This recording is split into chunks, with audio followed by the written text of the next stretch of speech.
ನಮಸ್ಕಾರ ಗುರು, ನೀವು ನೋಡ್ತಾ ಇದ್ದೀರಾ ಸಂತೋಷ್ ಸ್ಟೋರೀಸ್. ನಾನು ನಿಮ್ಮ ಪ್ರೀತಿಯ ಸಂತೋಷ್. ಇವತ್ತಿನ ವಿಚಾರ ಬಂದು ರೋಹಿತ್ ಶರ್ಮಾ ಅವರು ಇವತ್ತು ಭರ್ಜರಿ ಭಯಂಕರವಾಗಿ ಶತಕ ಹೊಡೆದ ನಂತರ ಸೃಷ್ಟಿ ಆಯಿತು ಹೊಸ ದಾಖಲೆಗಳು ಅಂತ ಹೇಳಬೇಕು. ವಿಶ್ವ ದಾಖಲೆ ಸೃಷ್ಟಿ ಮಾಡಿದ್ರು ನಮ್ಮ ಹಿಟ್ಮ್ಯಾನ್ ರೋಹಿತ್ ಶರ್ಮಾ ಅಂತ ಹೇಳಬೇಕು. ಹಾಗಾದರೆ ರೋಹಿತ್ ಶರ್ಮಾ ಮಾಡುವಂಥ ದಾಖಲೆಗಳಾದರೆ ಏನು ಸುದ್ದಿ ಸಂಪೂರ್ಣ ಮಾಹಿತಿ ಕೊಡ್ತೀನಿ.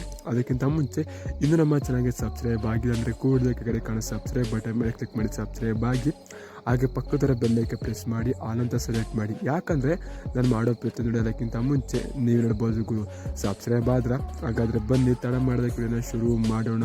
ನಮ್ಮ ರೋಹಿತ್ ಶರ್ಮಾ ಏನೋ ಸ್ವಲ್ಪ ಚೆನ್ನಾಗಿ ಆಡಿತ್ತು ಅಂತ ಅಂದಿದ್ರೆ ಡಬಲ್ ಸೆಂಚುರಿ ಕೂಡ ಬರೋದು ಅಂತ ಹೇಳಬೇಕು. ಅಂತ ನೋಡ್ಕೊಂಡು ಆಡಿತು ಅಂದರೆ ಪಕ್ಕ ಡಬಲ್ ಸೆಂಚುರಿ ಬರೋದು ಅಂತ ಹೇಳ್ತೀನಿ. ಇದ್ರ ಬಗ್ಗೆ ನಿಮ್ಮ ಅನಿಸಿಕೆ ಅಂತ ಕಮೆಂಟ್ ಮಾಡಿ. ನಮ್ಮ ಭಾರತ ತಂಡ 304 ರನ್ನ ಚೇಸ್ ಮಾಡೋಕ್ಕೆ ಇಳಿತು ಅಂತ ಹೇಳಬೇಕು ಇಂಗ್ಲೆಂಡ್ ವಿರುದ್ಧ.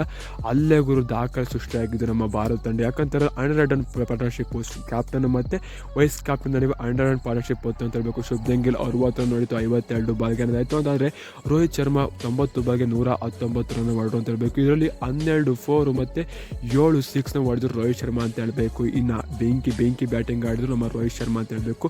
ಹೊಡೆದಿದ್ದೆಲ್ಲ 6 ಅಂತ ಹೇಳಬೇಕು. 32 ಸೆಂಚುರಿ ಹೊಡೆದ ಅಂತ ಹೇಳಬೇಕು. ಭಾರತ ಪರವಾಗಿ ಇವ್ರದೇ ಸೆಕೆಂಡ್ ಹೈಯೆಸ್ಟ್ ಮೂರನೇ ಹೈಯೆಸ್ಟ್ ಇವ್ರದೇ ಅಂತ ಹೇಳಬೇಕು. ನೆಕ್ಸ್ಟ್ ವಿರಾಟ್ ಕೊಹ್ಲಿ, ಸಚಿನ್ ಟೆಂಡೂಲ್ಕರ್ ಆಯಿತು ಅಂತಾರೆ. ಆನಂತರ ಬರೋದು ರೋಹಿತ್ ಶರ್ಮಾ ಅಂತ ಹೇಳಬೇಕು. ರೋಹಿತ್ ಶರ್ಮಾ ಅವರು ಇದೇ ಫಾರ್ಮ್ನ ವರ್ಲ್ಡ್ ಕಪ್ಲು ಕೂಡ ಕಂಟಿನ್ಯೂ ಮಾಡಲಿ ಅಂತ ಬಯಸೋಣ. ಇನ್ನೂ ಕೂಡ ಮ್ಯಾಚ್ ಪೂರ ಮುಗಿದಿಲ್ಲ.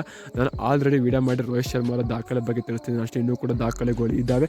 ಮ್ಯಾಚ್ ಮುಗಿದ ಮೇಲೆ ಸಂಪೂರ್ಣವಾಗಿ ಅದ್ರ ಬಗ್ಗೆ ವಿಡಿಯೋ ಮಾಡಿ ತಿಳಿಸ್ತೀನಿ ಅಂತ ಹೇಳಬೇಕು.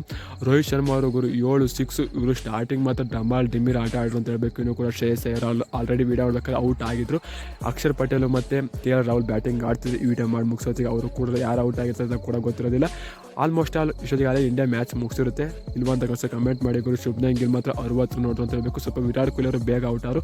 ಇದು ಸ್ವಲ್ಪ ಬೇಜಾರಾಯಿತು ಅಂತ ಹೇಳ್ತೀನಿ. ಇದ್ರ ಬಗ್ಗೆ ನಿಮ್ಮ ಅನಿಸಿಕೆ ಅಂತ ಕಮೆಂಟ್ ಮಾಡಿ. ಸಿಗೋಣ ನೆಕ್ಸ್ಟ್ ವಿಡಿಯೋದಲ್ಲಿ. ನಮಸ್ಕಾರ, ಜೈ ಭಾರತ.